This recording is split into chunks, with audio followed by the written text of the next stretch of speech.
Why did the bad boy Casimero sign a contract with emerging promoter? Exclusive interview with the promoter. Mga kakwento, ganito na lang kung ilarawan ng angas ng Pinas na si John Riel Casimero sa isang news article sa bansang Japan. Kaya naman, ito ang kanilang katanungan. Bakit nga ba ang bad boy na si Casimero ay napaamo ng mga Japanese promoters at napapirma nila para mapay sa ilalim sa kanilang promotions? Ang news article na ito mga kakwento ay originally nasa wikang Hapones, kaya isinalin ko itong mga kakwento sa wika Ingles at ito ang ating mababasa. Sa ating wika naman, ito ay nangangulugan. Bakit pumirma ng kontrata ang bad boy na si Casimero sa isang umuusbong pa lang na promoter?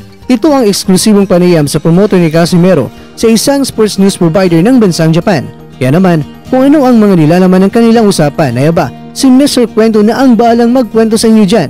Siguro naman mga kwento ay kilala nyo na siya. Sa hindi pa po nakakakilala, siya po si Mr. Ito Masayuki, ang former world champion at ngayon ay kakasimula pa lang sa mundo ng boxing promotions at ang boxing promotions niya ay ang Treasure Boxing Promotions. Teka, ang daming promotions na nabanggit ko Well anyway, ayon sa nasabing artikulo, ang bakbakan nila ni Ryo Akaw at ni Casimero noong December 2022 ay hindi lang kumuha ito ng atensyon sa lahat ng mga boxing fans na nananabik na makapanood sa muling pagbabalik ng angas ng Pinas dahil nga sa kadahilanan na ilang beses na rin na naging kansilado ang mga laban ni Casimero. Dahil sa labang iyon, ito ay nagdulot ng pagkakataon ng Japanese promoters na ipapirma nila itong si Casimero ng multiple game contract under sa mga Japanese promoters at dahil sa pagpirma ni Casimero ng kontrata nila, ayon sa news article na ito raw ay maituturing na isang sorpresa sa global boxing market. Ngunit ano nga ba ang naging dahilan kung bakit nila nasabi ito na ito ay talagang nakakagulat sa global boxing market? Well, ito ang dahilan nila. Bakit raw tinanggihan ni Casimero o ibinasura ang offer sa kanya ng major American promoter? Kaya ayon nga sa nagtatanong sa nag-interview kay Mr. Ito, ay ba, naisip niya kung ano nga ba ang nagustuhan ni Casimero kay Mr. Ito. Bakit mas pinili pa niya itong si Mr. Ito na kung tutusin, ang Japanese promoter na ito ay isang baguhan pa lang sa mundo ng pag-promote ng laban. Kaysa kukumpara mo yan sa major American promoter na ibinasura ni Casimero. Kaya para sa kanila, ito ay nakakagulat talaga. Samantala, nalalapit naman ang pangalawang pag-promote ni Mr. Ito ng laban sa bansang Korea pa rin at dahil may karanasan na siya sa unang pag-promote ng laban, sa ngayon ay kampanting-kampante si Mr. Ito na mas mapupunan na niya kung ano man ang mapagkukulang niya sa unang pag-promote ng laban.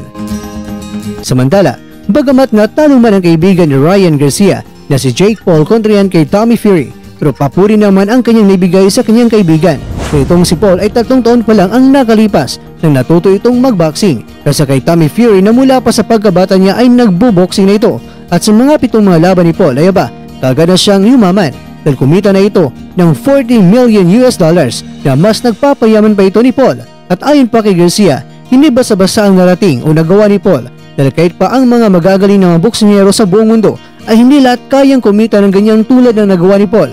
Kinakailangan talaga na taglay ng isang boksingero ang super talent para kumita ng ganito kalaki. At ayon pa kay Garcia, nabigyan ng magandang laban itong si Fury ni Paul. At kung sakali man na bago magtapos ang taong 2023 ay may kasaang rematch silang dalawa, ay suportahan ito ni Garcia at ginugood luck naman ni Garcia itong si Paul sa kung ano man ang susunod na gagawin niya sa kanyang karera. Samantala, sobrang prangka naman ang promoter na si Eddie Hearn kay Adrian Broner at ayon sa kanya ay hindi siya interesado kay Broner at hindi niya ito ipapapirma under sa kanyang promotions. Hindi lang kasi tumatak kay Hearn ang ginawa ni Broner na siya ay biglang umatras sa kanyang nakaraan na laban.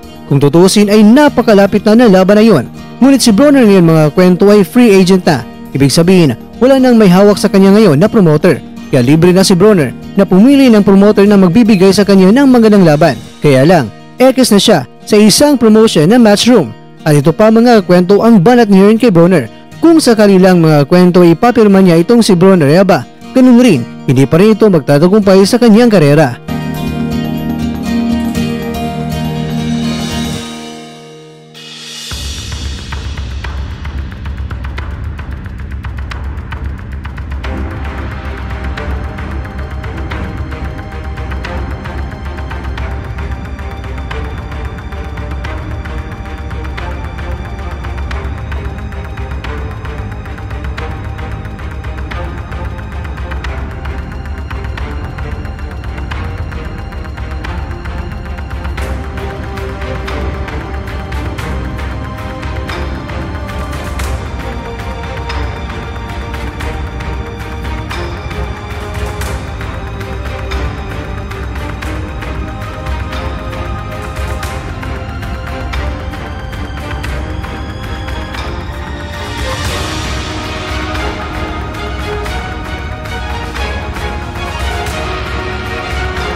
Mga kakwento, naging palaisipan talaga kung bakit nga ba X kay Casimero ang American promoter at mas pinili pa niya ang mga Japanese promoters, ang A-Sign Boxing Promotions at Treasure Boxing Promotions. Kaya naman mga kakwento, alam kong may tumatakbo na ngayon na ideya sa iyong isipan at katunayan ay baka nagja-jumping rope pa yan.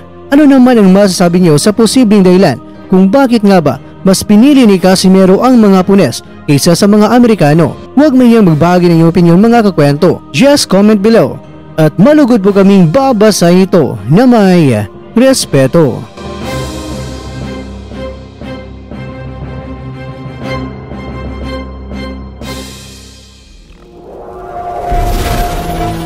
At dyan, nagtatapos ang ating kwento.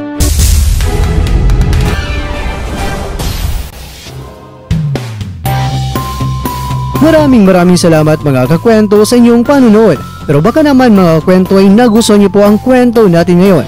Baka pwede niyo po akong mabigyan dyan ng like. At kung hindi mo pa nagawa ito, kaya ba, gawin mo na. Please subscribe to Kwentong Iba na Kwento. Alright. Like, share, and subscribe. At pag-share na rin. Pero bago tayo magtatapos mga kakwento ay shoutout po muna tayo dyan sa ating mga kakwento. Kay kakwentong Danny DTV, kay kakwentong Jameson Cruz, kay kakwentong Chris Iki Zabal, kay kakwentong Burn Mail, kay kakwentong Marlito Latina. At ikaw kakwentong nanonood ngayon, shoutout siyo dyan. Bueno, hanggang dito lang po muna ang ating kwentuhan. At abangan nyo lang po ang ating susunod na video. At dito lang po yan sa isang channel na kung saan maaaring ito'y mga kwentong di pa na kwento sa inyo.